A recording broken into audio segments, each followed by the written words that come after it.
Olá pessoal, tudo bem? Sou Juliana Neme. No vídeo de hoje eu vou falar para vocês sobre conceito europeu.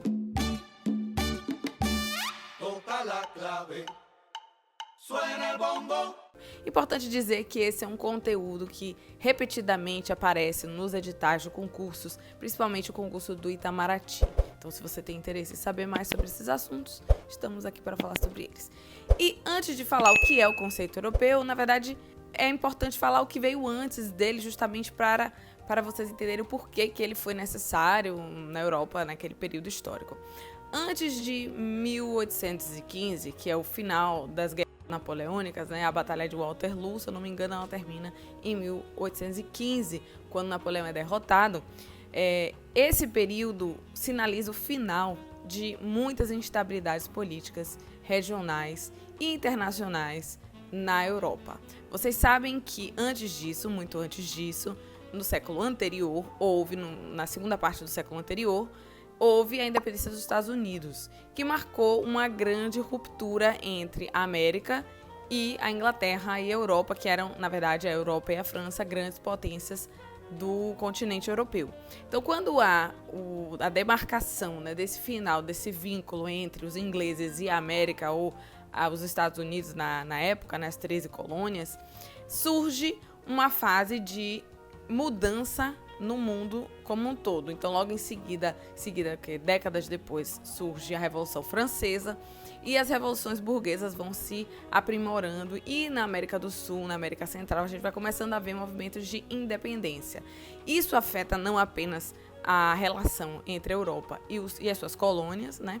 Mas também ela afeta a relação entre os países. Você sabe que nas dinastias, tirando o fato que Napoleão, quando ele aparece, né, ele tem um viés primeiro republicano e depois ele vem a ser um monarca, mas a grande questão é que existe sim uma disputa entre as dinastias, que na verdade todos os países da Europa têm um vínculo de parentesco, porém essa dominação, que antigamente era basicamente autocrata, ela acaba mudando para um perfil mais iluminista, um perfil mais burguês, através das revoluções burguesas, que vai gerando essa inconsistência no método de manutenção do poder. Então, quando se acaba o período de revoluções napoleônicas, de guerras napoleônicas, há um certo momento de paz. Vocês sabem que no Brasil, por exemplo, a coroa portuguesa ela vem em 1808, graças à invasão napoleônica em Portugal. E esse período de invasões de Napoleão nos vários países, praticamente todos os países da Europa, se não todos, agora eu fiquei em dúvida, tá, gente? Eu vou botar aqui para não falar besteira. Mas essa investida nos países em que Napoleão não era o rei, ele colocou seus títeres, né, seus parentes, muitos deles eram primos, irmãos, amigos, pessoas que tinham relação com ele, ou líderes do local que ele tinha vinculação e que iriam manter seus interesses naqueles países. Então, com a queda de Napoleão, tudo isso muda e os países voltam a ter uma certa autonomia. E isso tudo acaba gerando uma sensação de uma necessidade de paz contínua. E o conceito europeu, ele surge nessa toada, vindo de uma necessidade de crescimento econômico, de crescimento social, de avanços nas economias e nos países, mantendo suas vidas separadamente com relações harmônicas. E isso vai sucedendo no decorrer dos anos até a Primeira Guerra Mundial. O que acontece que mexe com essa estabilidade? Primeiro que, antigamente, antes do conceito europeu, havia separação entre os países, né? Dos estados-nações. Porém, com as revoluções napoleônicas, os países começam a ter realmente uma relação mais próxima, não apenas por conta da economia, mas por conta dessa invasão e dessa mudança do posicionamento político, da posição de poder dos líderes naqueles países. Então, quando termina a Revolução, as guerras napoleônicas, elas se encerram, surgem os movimentos de cada país. Então, muitos movimentos, inclusive nacionalistas, movimentos de independência, de unificação, vão sendo apresentados. O primeiro movimento interessante que a gente vai citar aqui de todos é a independência ou a unificação da Itália, que tem também muito da influência da França nisso tudo, mas ela acaba se unificando, e com esse processo ela vai criar uma própria dinastia que vai tomar conta da Itália, que é a dinastia, que é representada depois por Vittorio Emanuele. Depois disso, você tem a Confederação Alemã e a unificação da Alemanha. E também, consequentemente, você tem algumas revoluções, inclusive na França, dentre elas a Revolução de 1848, que é o retorno à República, porque depois de Napoleão morrer, existe um outro momento em que a França se torna uma monarquia, que é com o descendente, se não me engano, é Napoleão III. Ele proclama novamente uma monarquia na França, mas depois ele cai. E quando ele cai, surge, dentro dessa revolução, a Segunda República Francesa.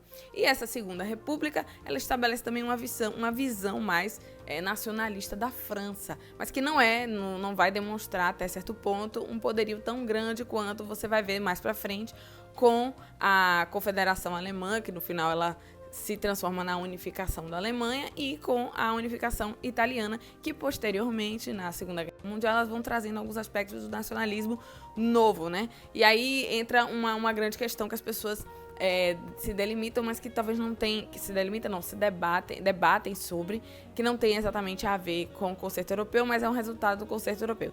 Então, esse período de paz, de tranquilidade, de equilíbrio entre os países, ele vai durar até a Primeira Guerra Mundial, que vai gerar uma mudança na estrutura geopolítica do mundo. Porque, na verdade, o que acontece? Você tinha as grandes potências, principalmente a França e a Inglaterra, e os outros países foram se reestruturando a partir do final das guerras napoleônicas. O surgimento da ideia do conceito de direita e esquerda, ela ainda não é tão estabelecido, porque até o próprio liberalismo, que no final ele vai se dividindo, né, entre o liberalismo clássico, entre o neoliberalismo, e assim sucessivamente. Aí você já tem hoje uma vertente um pouco mais moderna, né, o liberalismo woke, que é muito diferente do liberalismo clássico em vários aspectos, mas essa divisão em si ela não existia. Porém, existia um movimento marxista que estava se constituindo no decorrer do mundo, ao redor do mundo, e principalmente se estabeleceu com a Revolução Russa, que foi em 1917. Então, no meio da Primeira Guerra Mundial, quando aquela ideia de paz contínua, você sabe que a Primeira Guerra Mundial ela começa com a morte do arquiduque Francisco Ferdinando, austro-húngaro Francisco Ferdinando. Então, quando inicia-se a Primeira Guerra Mundial, a Rússia aparece com um papel importante disso tudo, mas depois ela se retrai por conta da Revolução Russa, e aí vem surgindo a ideia da Revolução Socialista e da Revolução Comunista. Então, o comunismo, apesar de ser um conceito abordado nas obras marxistas como uma possibilidade, né, ideal de sociedade para o perfil marxista, o termo acaba sendo cunhado muito pela Revolução Russa. Então, existia uma visão de que tudo que era comunista é porque era vinculado à Rússia, era vinculado ao ideal de sucesso do projeto da Rússia. Então, os países que eram socialistas, que tinham uma visão socialista, dentre eles você tem mais para frente o movimento do Bigodinho, né, que era um movimento nacional socialista, ele acaba se transformando nacional porque ele se desvincula do socialismo da Rússia. Então, nisso tudo, ele se afasta. Por isso que ele cita que ele era contra o comunismo. Mas não era que ele era contra o comunismo, a ideia do marxismo ideal do comunismo, mas sim porque ele era contra o projeto de dominação, digamos assim, russo. Ele tinha um ideal de dominação alemão. E ele é um resultado do fim do conceito europeu.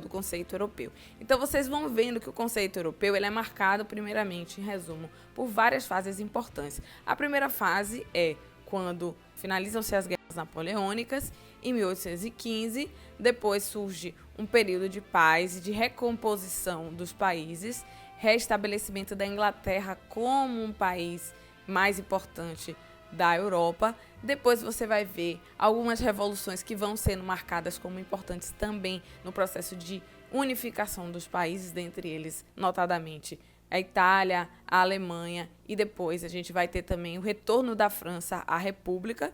E depois não, na verdade vem primeiro, né? Primeiro vem a Segunda República Francesa, depois vem a unificação, se não me engano, a unificação italiana, e depois a unificação alemã. E aí, depois disso, vão havendo alguns distanciamentos por conta da ideia do nacionalismo de cada país, né? O sentimento de sobreposição de uma economia, de um país ante o outro. E aí você vai vendo até o início do século XX, várias crises vão acontecendo, dentre elas as crises das economias, e depois você vai ver a Primeira Guerra Mundial sucedendo, que vem, na verdade, de um desconforto da Alemanha com a sua relação com os outros países. Depois eu posso falar sobre a Primeira Guerra Mundial, porque ela aconteceu, mas vocês entenderam que o declínio do conceito europeu, ele vai surgir nesse momento. E aí vão tentando restabelecer o conceito europeu, que não vai acontecer.